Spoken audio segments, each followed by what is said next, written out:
a estudiar la palabra, hay varios pasajes, hay concretamente 4 pasajes sobre los cuales vamos a basar el mensaje, el estudio que vamos a compartir en el día de hoy.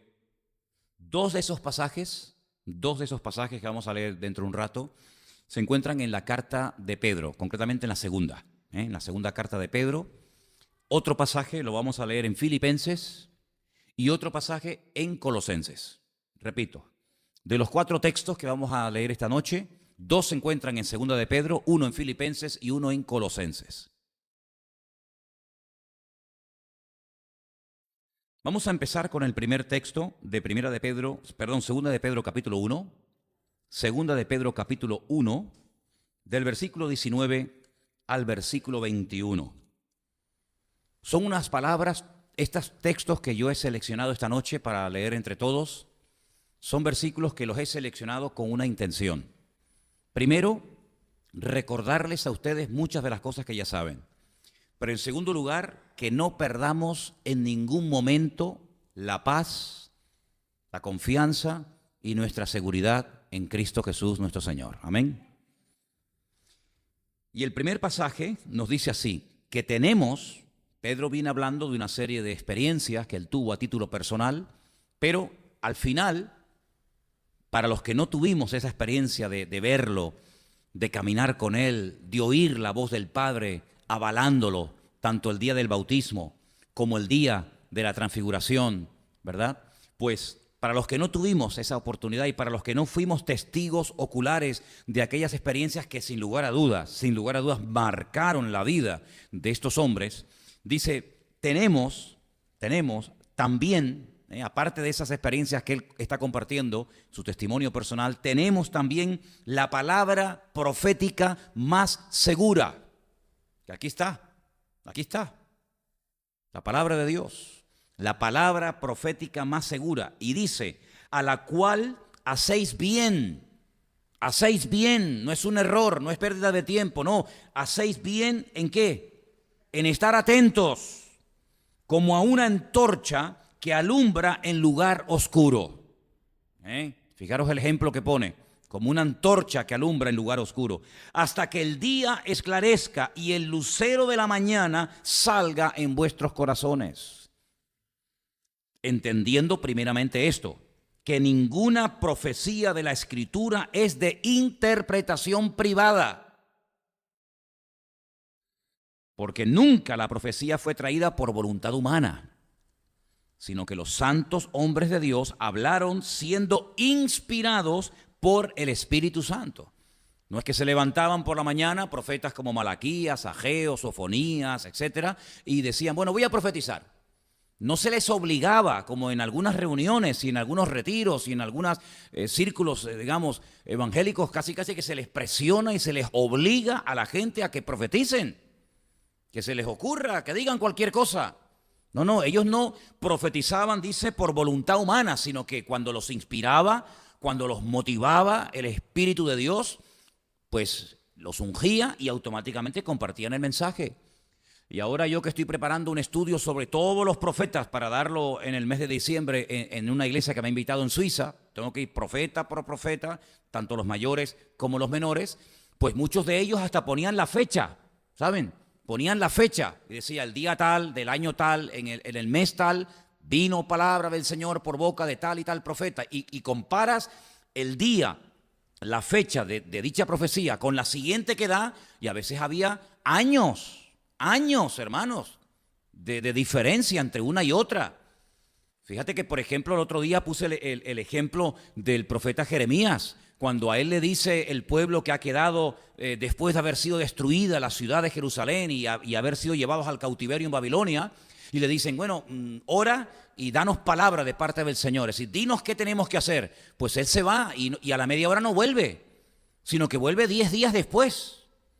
Un hombre como Jeremías, claro, pero es que, hermanos, las profecías que esta gente daba no se las inventaban, como lamentablemente a veces hay gente que se inventa.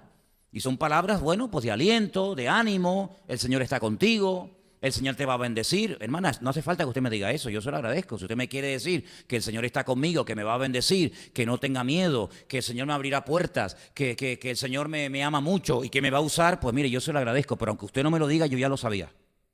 Yo ya todo eso ya lo sabía. Porque yo tengo la palabra de Dios, la palabra profética más segura, y además por escrito. Fíjese lo que le digo, lo tengo todo hasta por escrito, ¿verdad? Entonces esta gente profetizaba cuando el Señor los ungía, no cuando, ven, que te voy a dar una profecía. A veces ha ocurrido que en un culto llega una persona y empieza a profetizarle a todo el mundo individualmente. Entonces, hermanos, en estos tiempos en los que estamos viviendo, en los que vamos a ver tantas cosas extrañas, tantas cosas raras, dice, hacemos bien, a mí me encanta esa expresión, me gusta muchísimo, hacemos bien en estar atentos a la palabra profética, dice que es seguridad, es sinónimo de seguridad, y que brilla, nos ilumina el camino, lámpara es a mis pies tu palabra y lumbrera mi camino. Encontramos ese texto, esas palabras, ¿verdad? En el Salmo 119, hacemos bien, y la fuente de la información de nuestras vidas no es la prensa. La fuente de información nuestra no son las tertulias de televisión, de la radio. No. Esa no es la fuente de mi inspiración ni la fuente de mi información. La fuente de mi inspiración y la fuente de la cual mana y fluye el conocimiento fidedigno, exacto y fiable a mi vida es la palabra de Dios. ¿Cuántos dicen amén? Las noticias que hoy aparecen en el periódico mañana las pueden desmentir. ¿Cuántas veces se han equivocado y han dicho, bueno, lo que ayer pusimos en el periódico o lo que ayer comentamos lo hemos contrastado y no eran realmente 1000 muertos, eran 10? O no fue realmente aquello, sino fue otra cosa. Entonces, no te olvides que en estos últimos tiempos, uno de los medios que más va a utilizar Satanás para traer desánimo, para traer temor, para traer dudas y para traer un montón de cosas negativas a nuestras vidas, van a ser los medios de comunicación. ¿Tú te acuerdas cuando Trump, este presidente de Estados Unidos, ganó las elecciones? ¿Tú te acuerdas cuántos programas, cuántas tertulias y durante cuántos días, tal vez semanas, nos estuvieron bombardeando acerca del peligro que este hombre iba a ser para el mundo? Lo que iba a pasar, que este es un loco, que nos va a llevar a un disparate. Usted ponga la televisión hoy en día y prácticamente ni se habla de Trump. Bueno, en alguna ocasión y tal, pero no es como aquellos días previos a la elección, que era un machaqueo continuo en la 3, en la 5, en la sexta, por aquí, por allá, que este es un no sé qué, que este es un no sé cuánto, que Trump va a llevar al mundo a la ruina, que no sé qué. Pasó aquello y ya ni Trin, ni Trump, ni nada, ya nadie habla de Trump. ¿Se acuerdan cuando empezaron a bombardearnos con imágenes terribles de la guerra en Siria? Es muy difícil hoy en día encontrar un canal que se pegue tanto tiempo como en aquellos días hablando de la guerra en Siria. ¿Quiere decir que porque han dejado de hablar ya no hay guerra en Siria? Sí, esa es la tónica de los medios de comunicación. Cuando dejan de hablar de Siria, por ejemplo, es porque ya se solucionó el problema. ¿Y qué se va a decir ahora? Si ya no hay guerra, ya hay paz, ahora se han unido los que antes peleaban, ahora han entregado las armas, se quieren, se aman. Siria ha vuelto a florecer, se ha instaurado el orden. No, es que ya no interesa. Cuando nos caían todos los días con imágenes de los refugiados que venían de Siria, de Libia, era una y otra patera y por aquí, por allá, el niño que se ahogó, la madre que no llegó, el salvavidas que no era verdad, que no prácticamente ya no salen esas noticias. ¿Se acuerdan ustedes cuando fue la época de hablar de Venezuela? Todos los días. Y que si la policía, y que si Maduro, y que si no hay comida, y que si los supermercados, y que se la manifiesta. ¿Se arregló ya el problema? ¿Ya todo está en paz y todo está en armonía? No, sino que simplemente pasaron a otro tema. ¿Cuál es el tema ahora? Cataluña. Yo estoy hasta el gorro, hermano, permítame. De verdad, es que estoy hasta el gorro. Pero es que yo no sé cuánto tiempo exactamente, pero yo creo que ya llevamos más de un mes. Mucho más de un mes, por la mañana, por la tarde, por la noche, por la mañana, por la tarde, por la noche, por la mañana. Repiten las imágenes. Hay imágenes que ya las han repetido hasta decir basta, decir, oye, pero no tienen otra cosa. Yo a veces pongo otros informativos. Oye, son informativos variados. Que el mundo no es Cataluña, mijo. Cataluña tiene 7 millones de habitantes, el mundo tiene 6.000 millones, 7.000 millones de personas. No hay nada más en el mundo. Ya no se mueren los niños de hambre. Ya no hay problemas en África. De epidemias, de virus, de guerras. Ya no se habla de otras cosas. Parece como que hay una obsesión. hermanos, los medios de comunicación no son la fuente de nuestra información. Nosotros no podemos entrar en ese juego. La fuente de nuestra información dice aquí que es la palabra profética más segura, a la cual hacéis bien en estar atentos y en obedecerla y dejar que ella ilumine nuestra mente. Porque muchas veces las noticias que recibimos, más que informarnos, nos desinforman y nos predisponen en una línea o en otra. Claro, las tienen todas, las tienen todas. No tienen problemas con horario, no tienen problemas con frecuencias, ellos tienen la sartén por el mango. Por lo tanto, el creyente tiene que tener bien claro que si usted quiere saber lo que va a pasar, aquí lo tiene, por escrito. Y ahí usted va a encontrar frases como, por ejemplo, tengo aquí una pequeña lista de frases que a usted le va a sonar perfectamente. Dolores de parto. ¿Le suena o no? Jesús habló de los dolores de parto que sufriría ¿quién? La humanidad, la tierra. Dolores de parto. Es que para que nazcan los niños tiene que haber dolores. Si no hay dolor, el niño no nace.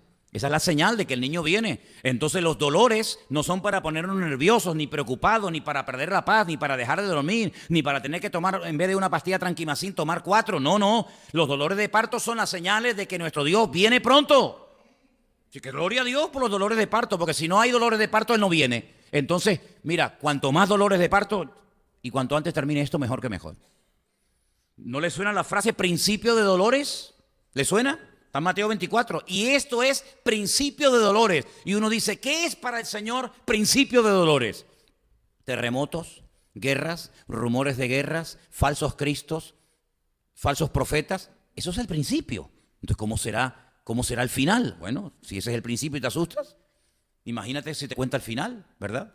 Por lo tanto, nuestra fuente de información, nuestra luz, nuestra antorcha que alumbra en medio de la oscuridad es la palabra de nuestro Dios. ¿Cuántos dicen amén? De ella sale toda la información que mi espíritu, que mi vida necesita para no perder la paz. ¿Cómo me va a robar a mí la paz una televisión, hombre? ¿Cómo me va a robar a mí la confianza y el sueño 4 o 5 periodistas que van en una línea o van en otra? No, en absoluto, para nada. El otro texto que quería leer se encuentra también en 2 de Pedro, pero en el capítulo 3, del versículo 9 en adelante. Presta atención, hermanos, son versículos muy interesantes y que creo que vienen muy bien para este tiempo en el cual estamos viviendo. 2 de Pedro, capítulo 3, versículo del 9 en adelante. El Señor no retarda su promesa, según algunos la tienen por tardanza. ¿Le gusta ese versículo? Es buenísimo, ¿eh? Señor no dice, Señor, estás tardando mucho. No. Señor no tarda nunca, el Señor no retarda su promesa. Dice, según algunos la tienen por tardanza, sino que es paciente para con nosotros, no queriendo que ninguno perezca, sino que todos procedan al arrepentimiento. Ahora, me llama la atención porque el versículo podía haber dicho, lo voy a leer mal, presta atención, o mírelo ahí en la pantalla.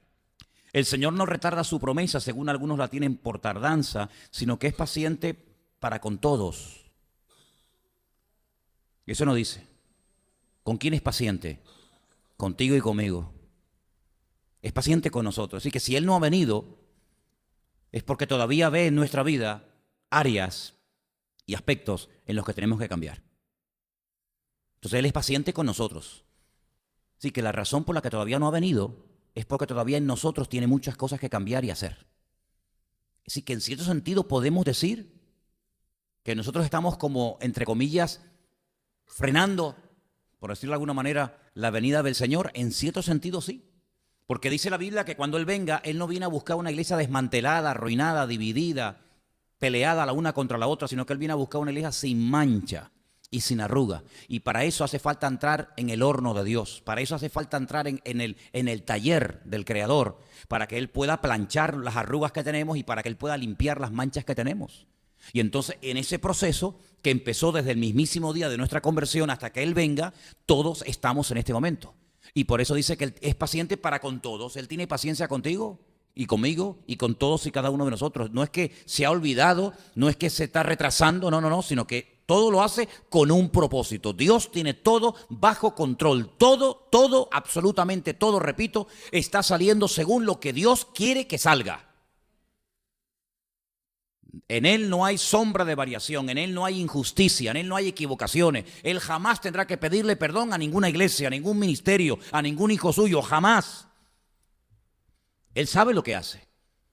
Y Él está teniendo todo bajo su control, Y Él es paciente con nosotros, porque Él está obrando, perfeccionándonos, cambiándonos, moldeándonos, como habíamos hablado el domingo. Y dice en el versículo 10, perdón, el 9, la última parte, no queriendo que ninguno perezca, sino que todos procedan al arrepentimiento. Todos tenemos que arrepentirnos de algo, o usted no. Porque si dice la palabra que Él está esperando que todos procedan al arrepentimiento, pues comencemos a arrepentirnos desde ahora mismo. Comencemos a arrepentirnos, seguramente de muchas cosas.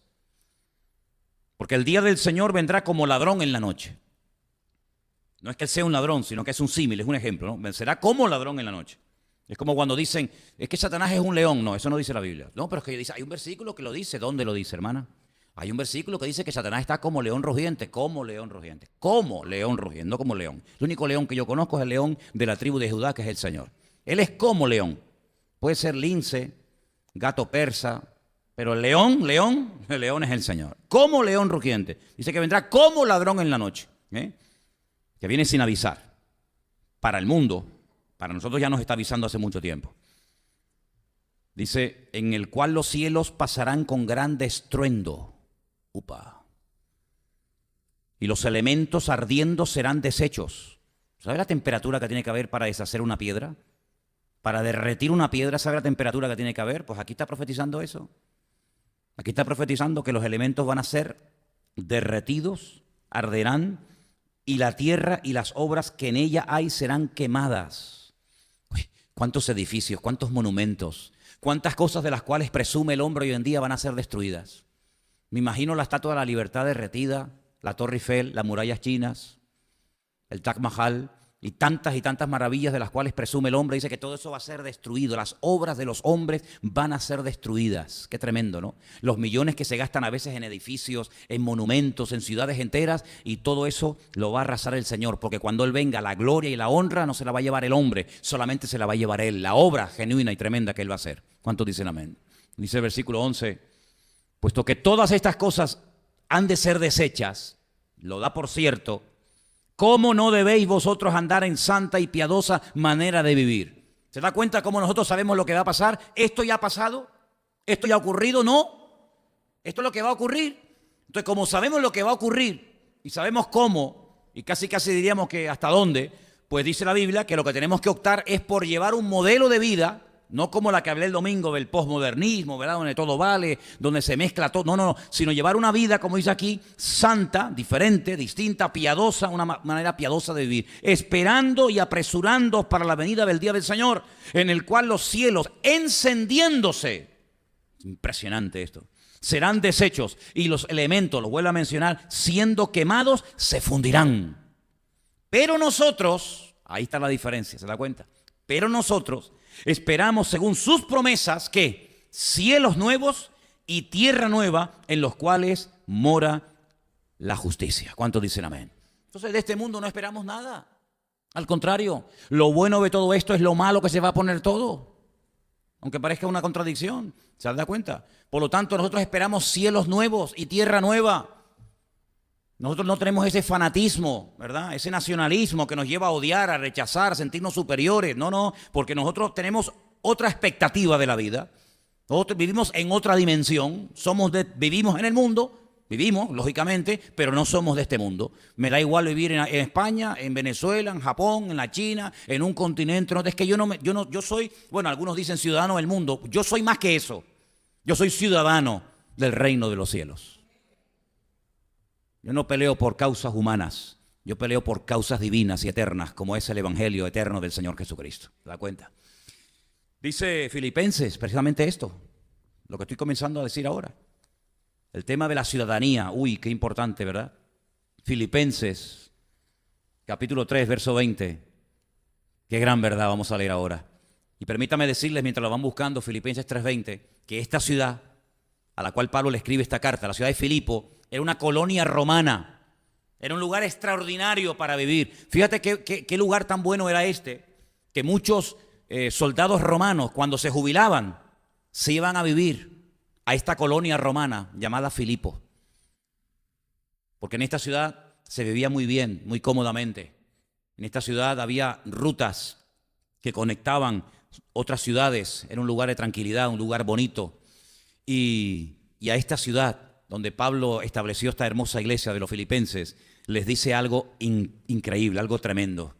La gente soñaba y pagaba grandes sumas de dinero para poder comprar la ciudadanía. Pero ahora mira lo que dice el Señor, Filipenses 3:20. Nuestra ciudadanía, ¿qué ciudadanía tenemos nosotros? ¿Cuál es tu ciudadanía? No, yo soy español, no, yo soy venezolano, no, yo soy americano, yo soy tal. Nuestra ciudadanía está en los cielos, de donde también esperamos al Salvador, al Señor Jesucristo, el cual transformará el cuerpo de la humillación nuestra para que sea semejante al cuerpo de la gloria suya, por el poder con el cual puede también sujetar a sí mismo todas las cosas. Este versículo 20 tenemos que interiorizarlo y tenemos que hacerlo nuestro. Mi ciudadanía es la del reino de los cielos. No somos de este mundo. Vivimos aquí, pero aquí estamos de paso. Todo esto son cuestiones humanas, políticas, militares, fronteras. Quítate tú para ponerme yo.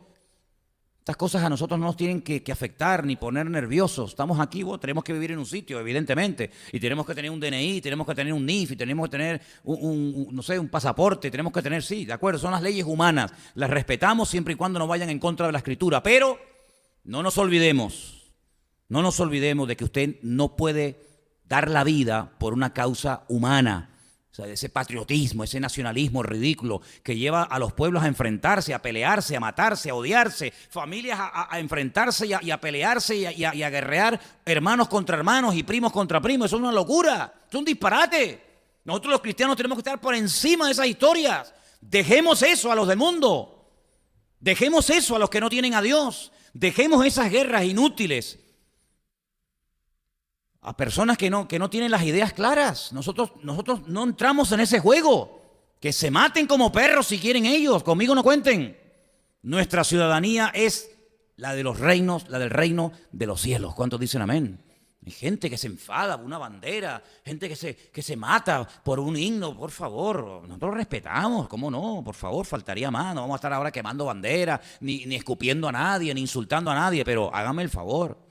No veo a creyentes que se matan, pelean, se les transforma la cara, se le llenan de sangre los ojos y las venas se le hinchan, discutiendo que si la patria, que si esto. Yo digo, pero no ha entendido nada, mijo. No ha entendido nada.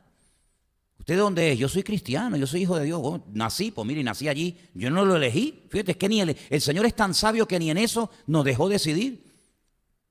¿Dónde hubiera usted decidido? No, a mí me hubiera gustado nacer en tal sitio y tener el apellido tal. Pero mira, eso, Dios se encargó de eso. Ni elegimos dónde nacimos, ni elegimos dónde morimos. Dos cosas tan importantes, ¿verdad? Sin embargo, todo eso está bajo el control de Dios. Entonces nosotros no podemos entrar en esas discusiones, en esas peleas, en esas discusiones de bar, de taberna, en esas discusiones, ¿verdad?, efímeras, que por lo que se pelea hoy, mañana no tiene ningún sentido, ¿verdad? Entonces, por lo tanto, hermanos, nosotros tenemos que tener un equilibrio y tenemos que tener una filosofía de vida, pero muchísimo más elevada que todo eso, muchísimo más elevada que todo eso. Nuestra ciudadanía está en el reino de los cielos, dice la palabra de Dios. Le dijo la autoridad competente de la época a Jesús en su propia cara, ¿no me contestas? ¿Tú no sabes que yo tengo poder para condenarte o para soltarte? Ay, amigo, cuando tocó el tema de la autoridad, mira cómo saltó el Señor. Y le dijo, tú no tienes ninguna autoridad sobre mi vida si mi Padre no te la da. Si mi Padre no te da a ti autoridad, a ti no te entra ni oxígeno en los pulmones. Por lo tanto, no creas que tú eres el dueño de la autoridad, porque toda autoridad que podamos llegar a tener en esta vida, en el orden de la política, en lo social o en lo espiritual, lo que sea, siempre es autoridad delegada. No es una autoridad nacida de nosotros mismos, de nuestro conocimiento, sino es una autoridad prestada temporalmente. Procura utilizarla adecuadamente y no hacer un uso indebido de la misma, ¿verdad? Por lo tanto, nosotros tenemos que tener un concepto mucho más elevado de nuestra existencia. Nosotros estamos aquí de paso para cumplir una serie de cometidos que espero que lo estemos cumpliendo. Una vez que hayamos cumplido con nuestro cometido, una vez que hayamos cumplido con nuestro propósito por el cual nacimos, se acabó, ya está, punto, se acabó. Mi objetivo no es ser ciudadano norteamericano. A mí me da igual ser ciudadano norteamericano, tener pasaporte español, tener pasaporte egipcio o no tener, me da exactamente igual. Nosotros en cierto sentido somos apátridas, en el sentido de que nuestra patria no es de este mundo, nuestra patria está, repito, en el reino de los cielos. ¿Cuántos dicen amén? Yo por lo menos lo veo así y creo que la palabra nos avala para comportarnos de esa manera. Y hay un texto más que quiero leer en esta noche.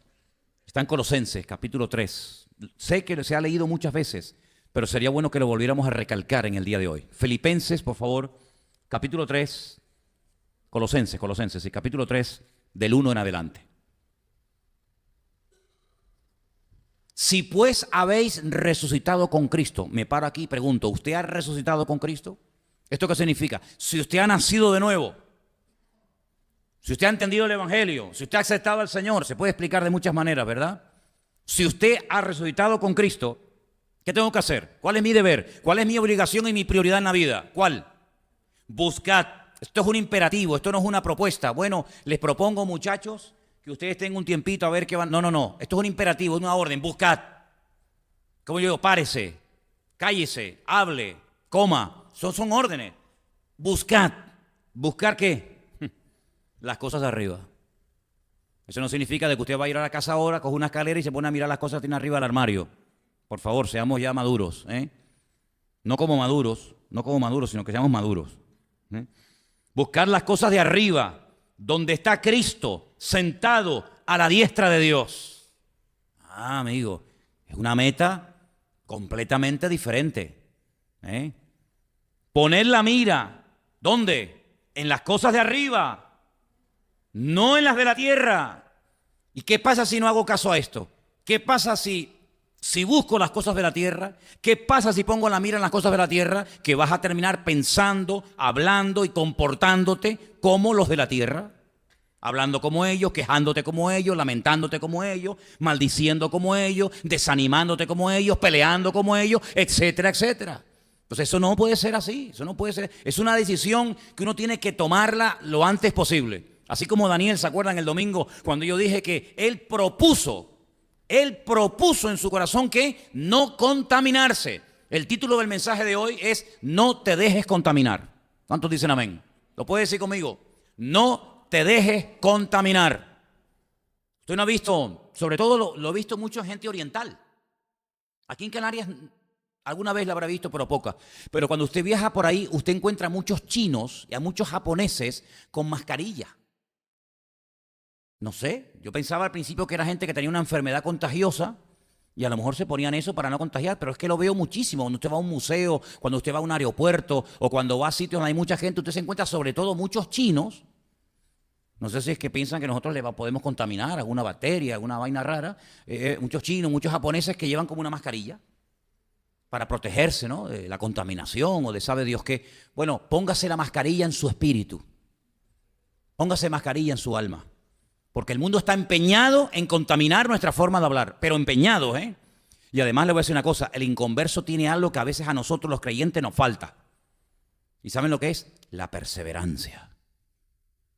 Son constantes y machacones y un día y otro día, y si no quieres taza, ahora tazón, y si no quieres por la mañana, ahora por la tarde, y si no quieres por la tarde, también por la noche, y un día y otro, y llega un momento en que hay un bombardeo tan grande que empiezan a manipular y empiezan a cambiar la opinión pública, porque claro, si tú estás todo el santo día, mijo, desde que te levantas hasta que te acuestas, desde que te levantas hasta que te acuestas, por la mañana, por la tarde, por la noche, pones en la radio lo mismo, pones en la televisión lo mismo, pones en la lectura, un periódico y lo mismo, llega un momento en el que eso te va entrando dentro de tu forma de ser y te va condicionando en una línea o en otra, cuidado, que aquí hay para todos los colores y para todos los gustos. Depende de la radio, depende del periódico, depende de la tertulia que usted escucha, puede terminar odiando a unos o amando a otros, o viceversa, cuidado.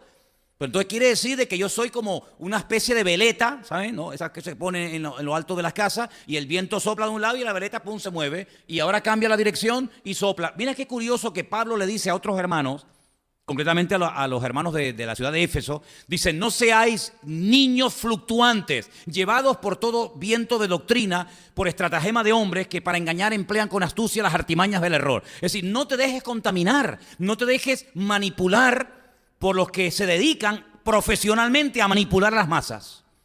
Y es que hay expertos. Es que hay una parte de la psicología y hay una parte del periodismo que consiste en manipular a las masas. Y hay gente que tiene un carisma a base de repetir y conceptos y palabras, y hay conceptos y palabras que se inventan y a base de repetirlos la sociedad como que los interioriza. Pero ¿cómo puede ser eso? ¿Cómo puede ser eso? Cuando aquí estamos leyendo la palabra que yo tengo que poner la mira. Tengo que poner la mira en las cosas de arriba, no en las de la tierra. Es una orden, hermanos. Y las consecuencias cuando no lo hago son terribles a corto y a largo plazo. Y añade, porque habéis muerto y vuestra vida está escondida. ¿Dónde estamos escondidos? Con Cristo. Y Cristo en Dios. Cuando Cristo, vuestra vida se manifieste, entonces vosotros también seréis manifestados con Él en gloria. Y a continuación, no lo vamos a leer, pero a continuación usted puede leerlo esta noche antes de irse a la cama a dormir.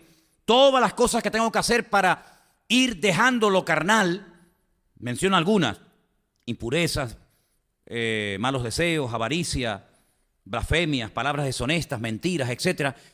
Que es lo normal, es la filosofía de vida del mundo hoy en día. Odiar, matar. Y detrás de todo esto, ¿quién está? El presidente de Antena 3, el presidente de la Sexta, el presidente... Detrás de todo esto, ¿quién está? El príncipe de la potestad del aire. El príncipe de la potestad del aire, donde se mueven todas las ondas, donde están ahí todos los satélites, ¿verdad? Donde están ahí todas las frecuencias. Ahí ese es el terreno de él.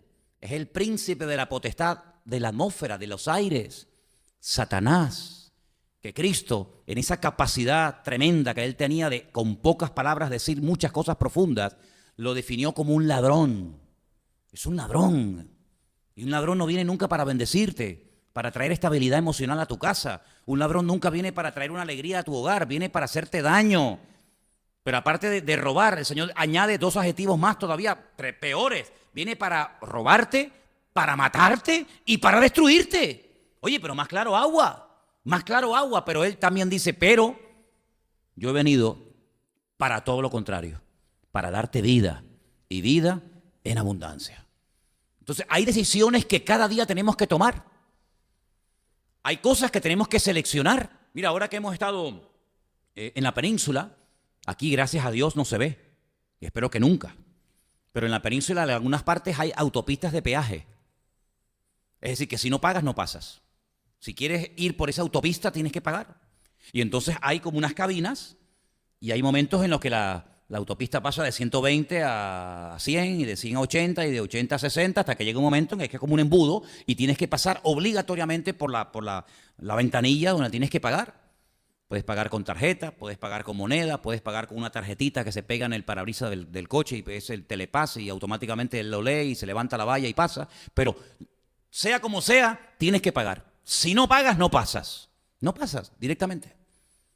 Oye, a mí eso me sirve para decirles que en la vida nos vamos a encontrar en muchos momentos en los que yo tendré la responsabilidad personal delante del Señor y delante de mí mismo de decir, tú no pasas. Tú por aquí no pasas. Malos pensamientos. Dice incluso Pablo a los filipenses. Dice, ustedes tienen que pensar en lo justo, en lo honesto, en lo verdadero, en lo que se puede en un momento determinado hablar en público. Pero todo lo que no es honesto, todo lo que no es verdad, todo lo que son chanchullos, todo lo que son medias verdades, todo lo que son medias... dice, en esto no pensad. En otras palabras, tenemos la capacidad y la obligación de decir, esto a mí no me conviene. El Señor no viene para decir, este sí y este no, sino que Él vino y murió ¿por quién? Por todos.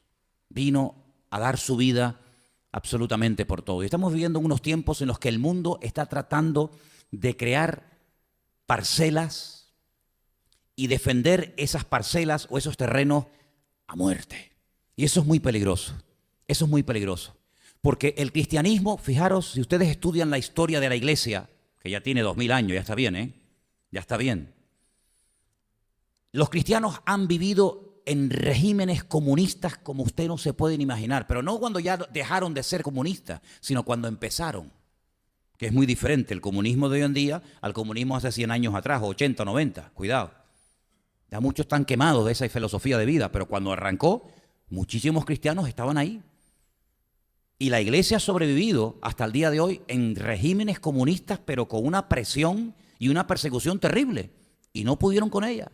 Y la iglesia, los cristianos, hemos vivido bajo dictaduras y bajo sistemas capitalistas. y bajo sistemas socialistas, y hemos vivido bajo los faraones, y hemos vivido bajo los César de Roma, que se endiosaban y creían que eran hasta dioses, ya eso era el colmo, ¿no? Y hemos vivido en regímenes donde esto era un desastre, una anarquía, que esto era como una selva donde cada uno hacía lo que le daba la gana. Y tú te das cuenta de que los cristianos desde hace 2000 años han sobrevivido y han traspasado el testigo del evangelio en cualquier régimen o en cualquier sistema. ¿Por qué? Porque se han mentalizado, porque es así, de que nosotros no somos de este mundo. Y tú te encuentras a un José, un creyente como la copa de un pino, con un nivel de santidad espectacular, te lo encuentras viviendo en el palacio con Faraón. Y te encuentras a Daniel en un reino de idolatría, de paganismo, de promiscuidad sexual y de libertinaje sin precedentes, como fue, por ejemplo, Babilonia. Y ahí estaba Daniel, marcando una diferencia, eso sí, cuidado, marcando una diferencia, dejándose respetar, aprovechando las oportunidades, pero él no salió a las calles a hacer manifestaciones, protestas, tirando piedras, quemando lo que hubiera que quemar de la época contra Nabucodonosor, sino al contrario, le daba testimonio a él y a Belsasar. Y ahí encontramos, por ejemplo, personajes como Ciro. Y bueno, ¿Ciro qué era? Bueno, pues Ciro era un rey pagano que en un momento determinado Dios lo utilizó, como también en un momento determinado el Señor dice de Nabucodonosor, mi siervo. ¿Mi siervo? Sí, no, tú no te preocupes, ahora es mi siervo, ahora es el látigo que yo voy a utilizar, el instrumento que yo voy a utilizar para corregirles a ustedes, pero no se preocupen, Él también pasará por la ira y por mi trato, ¿verdad? Y ahí encontramos, por ejemplo, a los cristianos de los primeros siglos bajo Vespasiano, ¿verdad? Bajo Augusto César, incluso bajo Herodes, que era terrible, toda la dinastía de los Herodes, desde el abuelo, desde el bisabuelo, todos eran tremendos, bajo Calígula, bajo Nerón, bajo Tito. Y tú te encuentras a los cristianos que ellos se mentalizaron de que en esta vida, donde Dios nos haya puesto, allí donde tenemos que brillar y marcar una diferencia. Y por eso me parece una pérdida de tiempo y una falta de madurez tremenda cuando hay creyentes que pelean por causas humanas, que para eso tienen a los hijos del diablo, pero que nosotros no somos ni de este mundo, ni queremos vivir según las reglas de este mundo, sino que nuestro estándar, nuestro modelo de vida está por encima. Y ese modelo de vida lo tenemos claramente establecido en los patrones de conducta que tenemos en la palabra de Dios por escrito. ¿Cuántos dicen amén? Entonces, hermanos, que nada nos haga perder la paz. El salmista decía, antes de Cristo, imagínate ahora, en paz me acostaré. Claro, para dormir en paz hay que acostarse en paz. Tú no te puedes acostar en guerra y pretender dormir soñando con los pajaritos.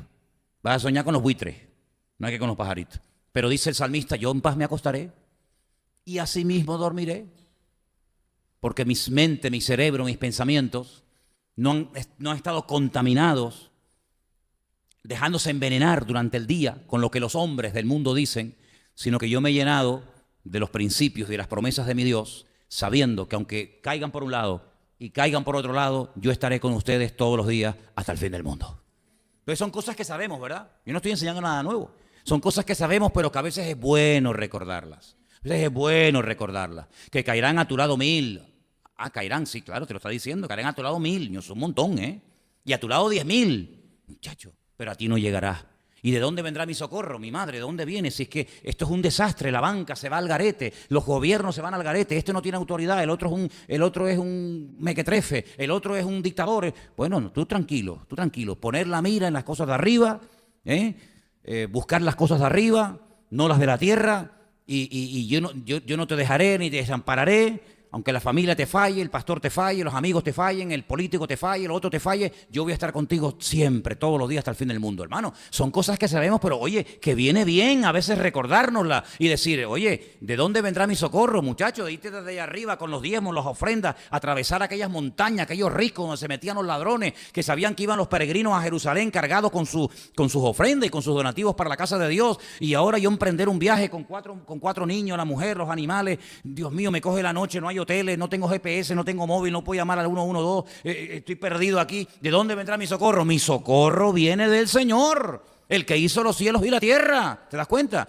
Y no dará tu pie al resbaladero, ni se dormirá el que te guarda. Y aunque acampen ejércitos alrededor de ti, tú no tienes que tener mal alguno. Yo soy tu luz, tu salvación, tu escudo, tu estandarte. Bueno, y me puedo pegar toda la noche. Entonces, todas esas cosas que ya sabemos, oye, hay que decirlas a veces en alta voz, ¿sabes?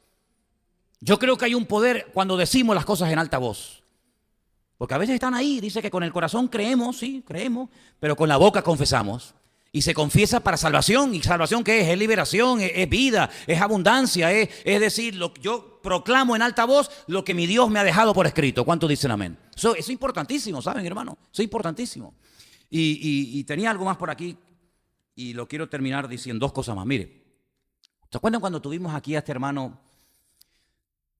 No sé si él es de Costa Rica o de Honduras, de un país de esos es.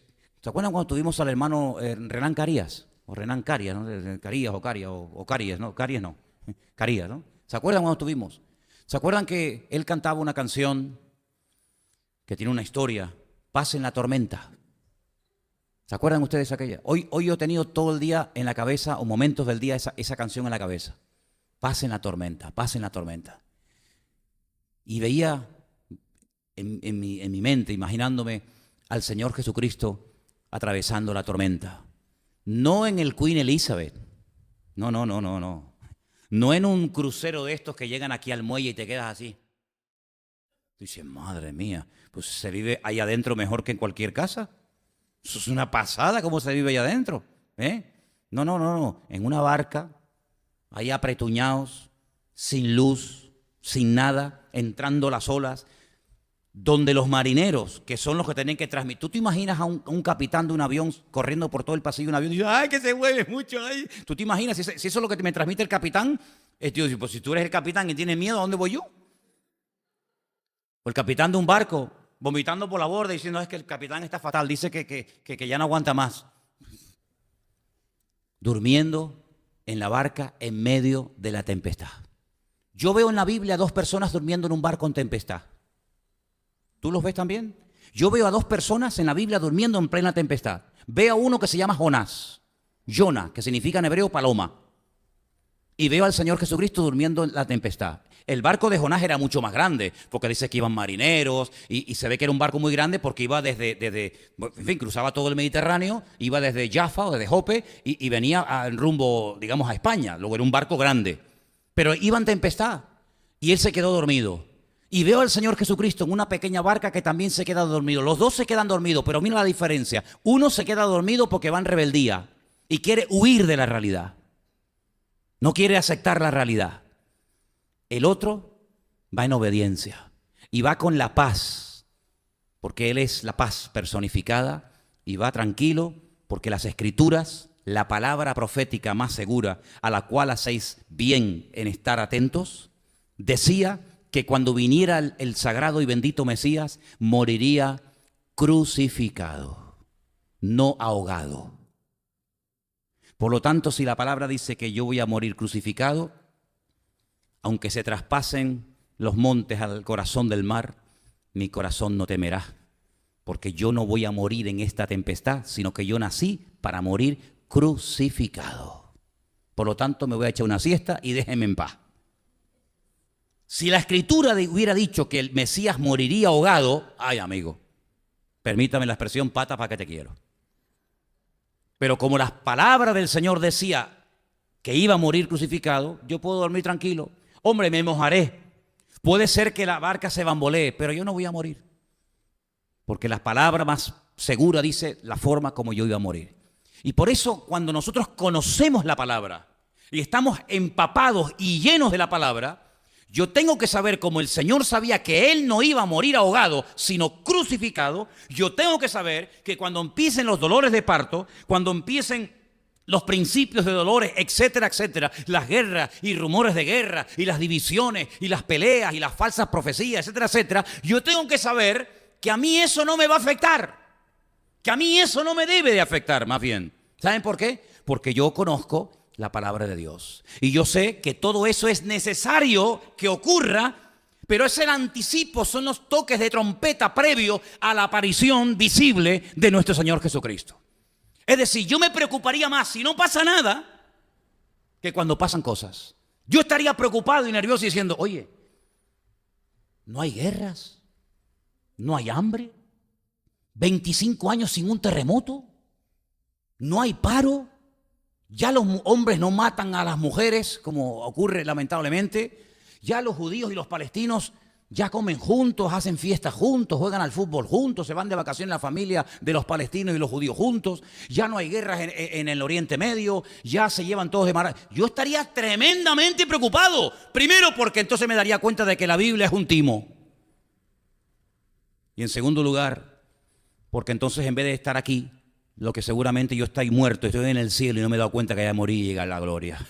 Pero mientras estemos en este cuerpo, mientras estemos en este valle de sombra y de muerte, la palabra de Dios nos dice que vendrán terremotos y todo tipo de barbaridades, pero el Señor, hermano, y quiero ir concluyendo, nos dio una gran lección en la antigüedad.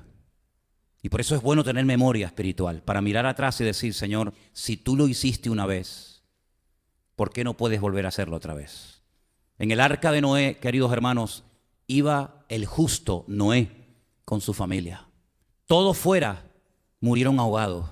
Todos fuera perdieron la vida, pero ellos, a pesar de que el arca la construyó en un sitio y apareció en el quinto pino y se movió y hubo tempestad y estuvo 1 año y pico entero sin salir del arca allí metido, él logró sobrevivir y gracias a la confianza, a la fe y a la obediencia de aquel varón de Dios y sus hijos, tú y yo estamos aquí en esta noche. Así que gracias a la obediencia de otro hombre, nosotros hoy en día podemos disfrutar de la vida y estar en este lugar alabando a nuestro Dios. ¿Qué te parece? Así que ya el Señor lo hizo. Vino un diluvio, vino un caos, una destrucción mundial, universal. No una cosa regional, no una cosa de una provincia, de una comunidad. No. A nivel mundial, la destrucción, la aniquilación de la humanidad. Noé con su familia se salvó. Bendito sea Dios. En Egipto, el río Nilo en sangre, plagas, epidemias, muerte, el ganado se muere, úlceras, plagas de todo, de piojo, de mosca, de rana, de todo. Tinieblas en la casa de los faraones, luz, salud y presencia del Señor en la casa de su pueblo Israel. Hermanos, ¿no nos ha dado ya suficientes indicaciones nuestro Señor a lo largo de la historia de la humanidad para mostrarnos que cuando peor se ponen las cosas, por ejemplo el diluvio, por ejemplo la destrucción de Sodoma y Gomorra, por ejemplo la situación del pueblo de Dios en Egipto, etcétera, etcétera, etcétera, el Señor siempre ha actuado de una forma sobrenatural, protegiendo y salvando a su pueblo? Hermano, pero sí, es que todos los momentos más duros de la historia bíblica, Dios siempre ha estado. Oye, ¿alguno de ustedes le haría ilusión dormir esta noche en una cueva llena de leones hambrientos? Es que es muy bonito verlos en el zoológico, ¿eh? Es que es muy bonito verlos de lejos. No, pero esta noche nos van a meter a todos en un foso lleno de leones que llevan 3 semanas sin comer, que tienen más hambre que los perros de un hippie. Amigo, allí se hizo visible la protección del Señor. En el momento más duro de la vida de Daniel, que no fue la deportación, la deportación era un chiste en comparación con lo que pasó esa noche ese hombre, pero allí estaba el ángel del Señor, dice que les tapó la boca a los leones. Impresionante. Y no se hizo visible el Señor cuando se llevaron a José con una injusticia en un juicio, que aquello no era ni juicio ni nada, aquello era un simulacro, aquello era una tomadura de pelo, y lo meten en una mazmorra sin familia, sin comida, sin agua.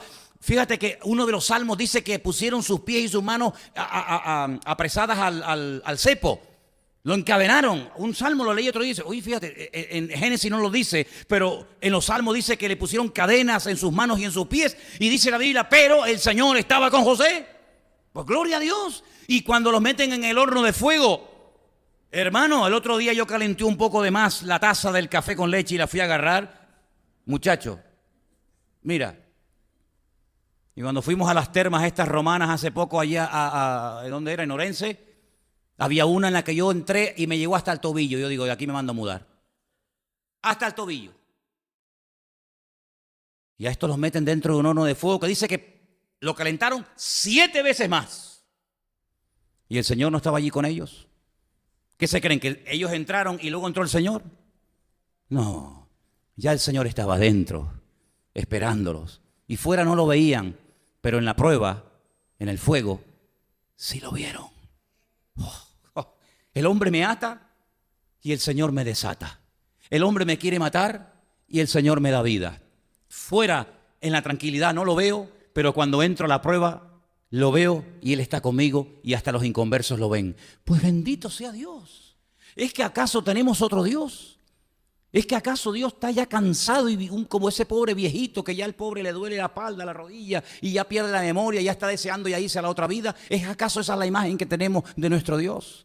Nuestro Dios tiene más poder y más autoridad que nunca en la historia, hermano. Y las cosas más grandes que vamos a ver, tanto en una línea como en otra, Dios nos ha seleccionado a ti y a mí para que las podamos ver. Es verdad que no vimos personalmente a Juan, ni a Pedro, ni a David, ni a Santiago, ni a Moisés, ni a Abraham, ni a Elías, ni a tantos personajes de Dios. Ni siquiera a él lo vimos personalmente, ni lo escuchamos, ni lo tocamos, ni estuvimos en el monte de la calavera, ni el día de la resurrección, ni en el aposento alto el día de Pentecostés. Es verdad que no vimos nada de eso. Pero lo que vamos a ver nosotros, ¿cuántos profetas del Antiguo Testamento desearon ver lo que tú y yo estamos a punto de ver y murieron y no lo lograron ver? Vamos a ver el libro del Apocalipsis cumplirse. ¿Te parece poco? Ni Juan, que lo escribió, lo vio en profecía, lo vio en visión, en sueño. Y nosotros vamos a vivir unos tiempos de historia bíblica sin precedente. Pero guarda tu mente, guarda tu corazón, guarda tus ojos, guarda tus oídos. No te dejes contaminar. ¿Cuál es el título del mensaje esta noche? No te dejes contaminar. Contaminar sobre todo por esos medios tan poderosos que llegan a millones de personas al mismo tiempo y se meten en las casas sin pedir permiso y se meten en todas partes sin pedir permiso. ¿Por qué? Porque tienen poder para hacerlo. Las mejores cámaras, los mejores satélites, los mejores repetidores, los mejores estudios de grabación, los medios más sofisticados los tienen ellos. ¿Y tú te crees que los han hecho para traer bendición, para dejarte dormir, para traerte paz y seguridad? No, hermano, el diablo quiere utilizar toda esa tecnología para dañar, para matar y para destruir. Pero como ya lo sabemos, nos vamos a rodear con la presencia del Señor. Y como dice la Escritura, yo y mi casa serviremos al Señor. Amén, hermanos. Cierra tus ojos ahí donde estás. Nuestra causa no está perdida. Al contrario, es la causa de las causas. Es lo único digno por lo cual vivir y morir. El Evangelio eterno de Jesucristo. Todos los sistemas, imperios y regímenes a lo largo de la historia han tenido su tiempo de esplendor y de gloria y su tiempo de la más absoluta decadencia. Incluso algunos han desaparecido y no hay más que piedras viejas y templos y castillos viejos que ya no sirven para nada más que para sacarse fotografías, nada más que para eso. Pero el reino del Señor es sempiterno, nunca perecerá. Dice la Biblia que cuando Él vio caer aquella imagen de oro, de plata, de bronce, de hierro, representando, simbolizando a los reinos de la tierra, dice que después con aquella piedra que fue golpeada, aquella piedra se hizo un gran monte, aleluya, y el ángel Gabriel le dijo a aquella santa mujer llamada María, el reino de Israel, el reino de Jacob para siempre reinará y su reino no tendrá fin, aleluya. Estamos viendo cómo las naciones están siendo sacudidas y humilladas y están quedando en evidencia aquellos que se creían los amos y los dueños, están quedando en evidencia. Ciegos, tratando de guiar a ciegos, pues al mismo hoyo. Pero nuestro Dios, que tiene ojos y ve, y que tiene boca y nos habla a través de su palabra escrita esta noche, nos dice y nos recuerda, haced bien en prestar atención a la palabra profética más segura, la cual alumbra como antorcha en medio de la oscuridad. Aleluya. Y nos agarramos a tu palabra viva y eficaz, eterna, y a ella nos agarramos, a sus promesas, a los pactos y a las acciones y obras de Dios que nos marcan un estilo de vida y nos muestran el camino a seguir. Queremos, Señor, cerrar nuestra mente al temor. Queremos cerrar nuestra mente y nuestros oídos a todo lo que no proceda de Dios. Solamente me abro a lo que el Espíritu dice a mi vida. Aleluya. Y en esta tarde te doy gracias porque esta palabra inspirada, por la cual muchos han dado su vida para que llegue a nuestras manos hoy, me inspira, me motiva y me alienta para seguir adelante a la expectativa, porque la expectativa nuestra es muy grande, Señor. Todo será destruido, quemado y derretido, pero nosotros esperamos el retorno de nuestro Señor Jesucristo. Los elementos serán quemados, todo será destruido, pero la gloria tuya irá en aumento como la luz de la aurora. Gracias, Padre, por esta palabra. Te pedimos que meditemos en ella, que la repitamos, que la interioricemos, para que ella nos marque la senda, el camino a seguir. Y pase lo que pase y venga lo que venga y digan lo que digan, nuestra confianza está en el Dios vivo y verdadero. A Él la gloria y la honra, en el bendito nombre de tu amado Hijo Jesús.